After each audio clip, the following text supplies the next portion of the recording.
इकबाल, जावेद सादिक और शरीफ बरादरान, ये इस प्रोजेक्ट के किरदार है। हमारे कायद ने कहा था कि ये बड़े प्रोजेक्ट इसलिए शुरू करते हैं कि इसमें बड़े पैमाने पे इनको कमीशन मिलता है। 59 बिलियन का PC1 बना था, ड्यूटीज एग्जेम्पशन और बाकी चीजें भी 20-22 अरब की उनको दे रहे थे। पाकिस्तानी खजाने को नुकसान कितना पहुंचा? 60 से 70 अरब का।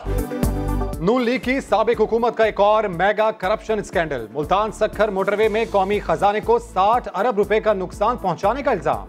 वजीर मवासलात मुराद सईद सबूतों के साथ नई करप्शन कहानी सामने ले आए। प्रेस कॉन्फ्रेंस में कहा, शरीफ बरादरान और एहसन इकबाल ने जावेद सादिक को फ्रंटमैन बनाकर कौमी खजाने को अरबों का चूना लगाया। ये पहली किस्त है, मजीद केसेस भी सामने लाएंगे।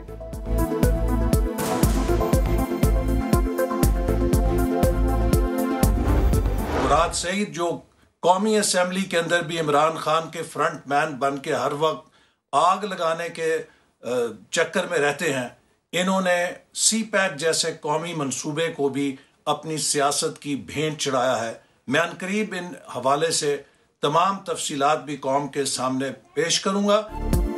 लीगी रहनुमा एहसन इकबाल ने मुराद सईद के इल्जामात मुस्तरद कर दिए। कहा, पाक चीन कॉरिडोर के मंसूबों का थर्ड पार्टी ऑडिट कराया गया था, कोई करप्शन नहीं हुई। दोनों मुल्कों की हुकूमतें मुश्तरका तौर पर निगरानी कर रही है। वज़रा CPAC को मुतनाज़ बनाने के लिए झूठ बोल रहे हैं। जाली अकाउंट्स के स्नैप का नहीं, बैंकिंग कोड का मामला है। JIT में हसास इदारों के अरकान का क्या काम? बिलावल भुट्टो ने सुप्रीम कोर्ट में 7 जनवरी के फैसले पर नजरसानी की दरख्वास्त दायर कर दी। अदालत के सवाबदीदी इख्तियारात पर भी सवाल उठा दिया। सिंध हुकूमत ने भी नजरसानी की दरख्वास्त दायर कर दी। केस कराची से इस्लामाबाद मुंतकिल न करने की इस्तदा। नैब ने जाली अकाउंट से मुतालिक रिपोर्ट अदालत में जमा करा दी।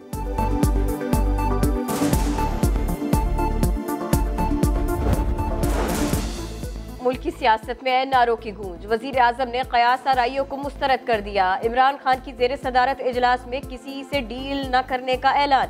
नैब के जेर तफ्तीश शहबाज शरीफ का बतौर चेयरमैन PAC काम करना गैर इखलाकी करार। इजलास में सियासी सूरत हाल और अपोजिशन की तनकीद का जायजा भी लिया गया। चैलेंज करता हूं कि स्पीकर का कोई इख्तियार नहीं है कि वो शहबाज शरीफ को रिमांड में बुलाए। स्पीकर साहब, आपने ये गलत काम किया, टोटली गलत काम किया है। मैं पाकिस्तान का सीनियर मोस्ट पार्लियामेंटेरियन हूँ, इमरान खान की वजह से चुप हूँ।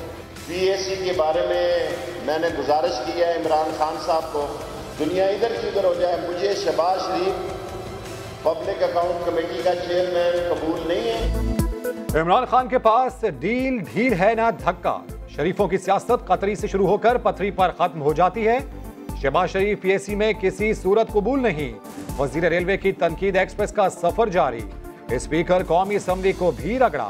कहा, इमरान खान से मामला तय पा गए तो असद कैसर को कोई हक नहीं कि रुकने PAC बनने से रोकें।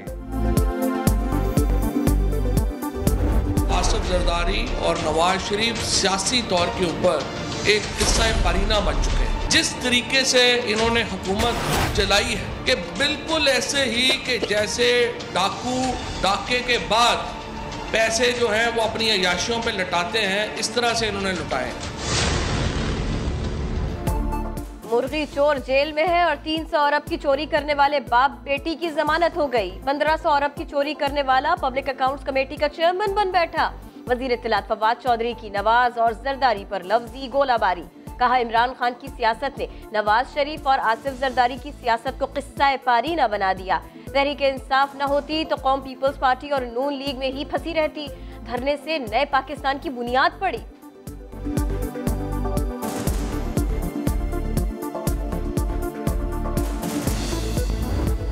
जहाज, ये सारी चीजें, तो उनका भी सवाल होना चाहिए, पूछना चाहिए। अगर PAC के चेयरमैन में शहबाज शरीफ इस्तीफा दे क्योंकि उसके ऊपर नेब का केस है, तो फिर इमरान खान को भी देना चाहिए। शहबाज शरीफ पर केस है तो इमरान खान पर भी इल्जाम है। वजीर आजम भी इस्तीफा दें। अलीम खान की गिरफ्तारी दिखावा है। इनके केस में इमरान खान से भी तहकीकात होनी चाहिए। पीपल्स पार्टी के रहनुमा खुर्शीद शाह का मुतालबा। कहा, इमरान खान की उम्रे की अदायगी और इलेक्शन के अखराजात कहां से आए? बिलावल हाउस के ड्राई क्लीन का हिसाब हो सकता है तो इस पर भी पूछा जाना चाहिए।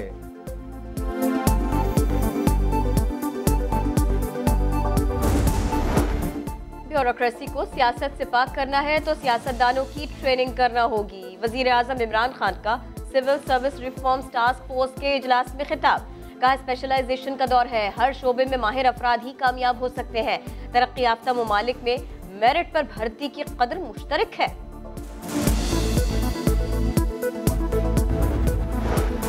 अलीमा खान ने 50% जुर्माना जमा करा दिया था, बाकी जुर्माने के खिलाफ अपील कर रखी है। चेयरमैन FBR जहांजेब खान का कहना है एक टैक्स गुजार की हैसियत से उनके पास अपील का हक है। तहरीक इंसाफ और काफ लीग के दरमियान मामला तय पा गए। काफ लीग के मोहम्मद रिजवान ने पंजाब के वजीर का हलफ उठा लिया। साजिद भट्टी पार्लिमानी सेक्रेटरी बन गए।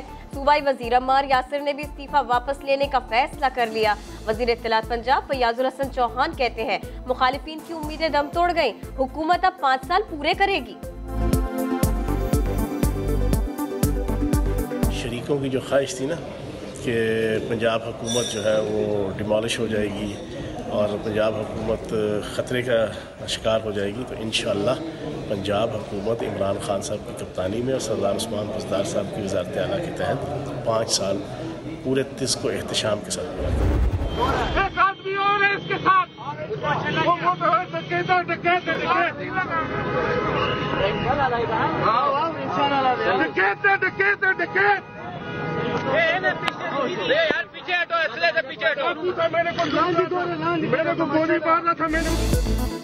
कराची किला के भैंस कॉलोनी में चेयरमैन यूसी रहीम शाह ने डकैती का इल्जाम लगाकर फायरिंग कर दी।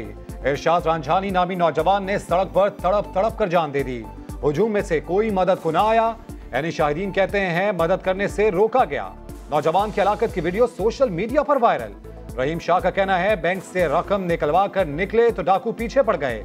गाड़ी भगाने पर फायरिंग की तो मैंने भी जवाबी फायरिंग कर दी।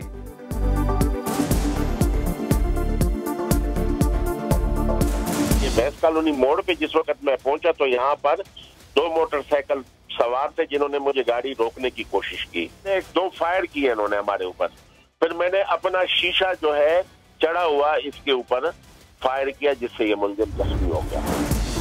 इरशाद तो मजदूरी करने कराची गया था, फायरिंग करके बेगुनाह कत्ल कर दिया गया। दादू के इरशाद रांझानी के अहले खाना की इंसाफ की दुहाई। कहा बेटा मुल्जिम था तो कानून के मुताबिक अदालत में पेश करते, सजा देते। रहीम शाह को गिरफ्तार करने का मुतालिबा।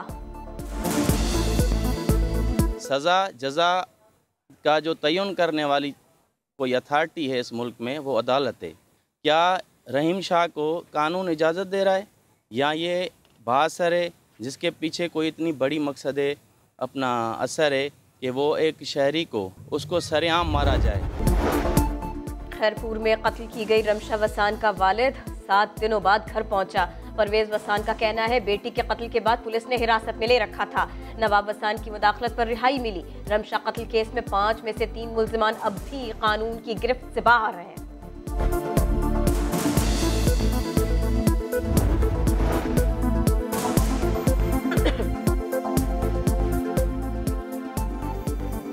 बिल्ली को गाड़ी धरे कुचलना खातून को महंगा पड़ गया। कराची सिटी कोर्ट में अनोखा मुकदमा। अदालत ने बिल्ली की हलाकत का मुकदमा दर्ज करने का हुक्म दे दिया। वाकया 1 फरवरी को डिफेंस में पेश आया था। दरख्वास्त गुजार का मौकिफ था। खातून ने जिम्मेदारी कबूल की, ना पुलिस ने मुकदमा दर्ज किया था। दुनिया के दूसरे ममालिक की तरह पाकिस्तान में भी जानवरों के हुकूक का तहफ़्फ़ुज़ होना चाहिए। सिंध में गैस बहरान शिद्दत इख्तियार कर गया। कराची के मुख्तलिफ इलाकों में गैस प्रेशर कम होने से खाना पकाना मुश्किल। CNG स्टेशन भी मुकर्रर वक्त से घंटों पहले बंद। अब इतवार को खुलेंगे। सिंध असेंबली में भी गैस किल्लत की गूंज। वजीर आला सिंध ने वजीर आजम को खत लिख दिया। कहा गैस बंदिश से घरेलू और सनती सारिफीन परेशान है। आइन के मुताबिक सूबे को पूरा हक दिया जाए।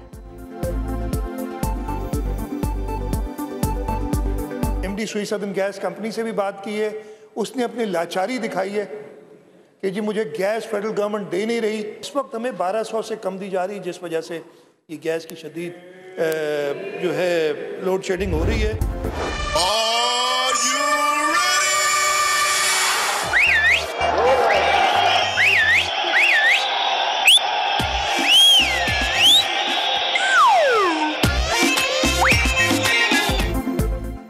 शेख रशीद का रेलवे मुलाजिमीन के लिए बड़ी सखाफत का मुजाहिरा। 3,000 रुपए इजाफी और पे स्केल 1 दर्जा बढ़ाने का ऐलान।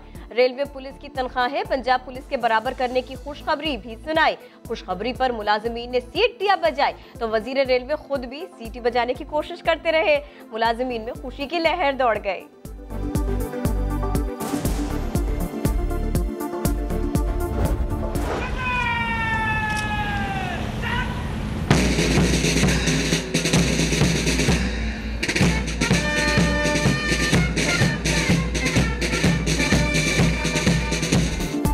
कराची में पाक बहरिया की बैनुल-अक़वामी अमन मशकों का आगाज। 45 ममालिक की बहरी अफवाज अपने जहाजों, आबदोजों और हेलीकॉप्टर्स के साथ शरीक। जंगी तैयारियों का अमली मुज़ाहरा। मेहमान खुसूसी वाइस एडमिरल अमजद खान न्याजी का कहना है, कोई भी मुल्क तनहा तमाम चैलेंजेस का सामना नहीं कर सकता, सबको साथ चलना होगा। पाकिस्तान किसी भी जारियत का मुंह तोड़ जवाब देने के लिए तैयार है।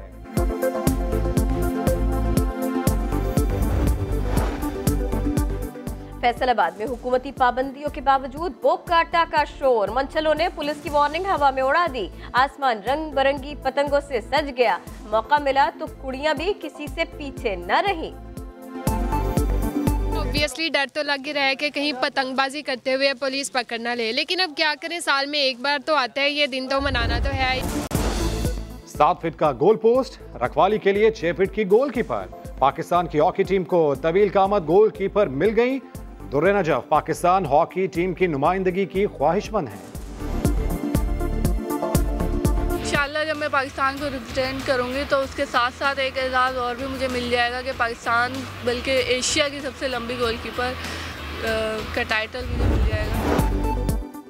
पाकिस्तानी खवातीन किसी से कम नहीं। डॉक्टर तैयबा जफर को ऑस्ट्रेलिया में होम वर्ल्ड बाउंड के तहत अंटार्कटिका के तहकीकी दौरे के लिए मुंतखब कर लिया गया। वो इस काम के लिए चुनी गई पहली पाकिस्तानी खातून है।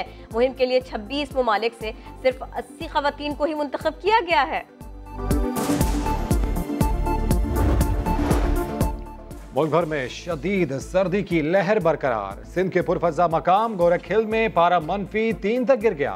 पंजाब और खैबर पख्तूनख्वा के मुख्तलिफ शहरों में कहीं हल्की तो कहीं मूसलाधार बारिश। कोयटा में दर्जा हरारत -4 रिकॉर्ड किया गया। महकमा मौसमियात के मुताबिक कल पंजाब के मैदानी इलाकों और बालाई सिंध में धुंध छाई रहेगी। मुल्क के बालाई इलाकों में बर्फबारी का सिलसिला जारी। आजाद कश्मीर में लैंडस्लाइडिंग के बायस एक शख्स जाँ बहक। गिलियात में कई राबिता सड़कें बंद हो गई। मकामी आबादियों को खुराक की किल्लत का सामना। ठंडियानी में 5 फीट बर्फ के बाद लोग घरों में महसूर होकर रह गए। मरी में 1.5 फीट बर्फबारी के बाद पारा -5 तक गिर गया। बर्फबारी के बायस लोहारी टनल रात 8 बजे से सुबह 6 बजे तक बंद रखने का ऐलान।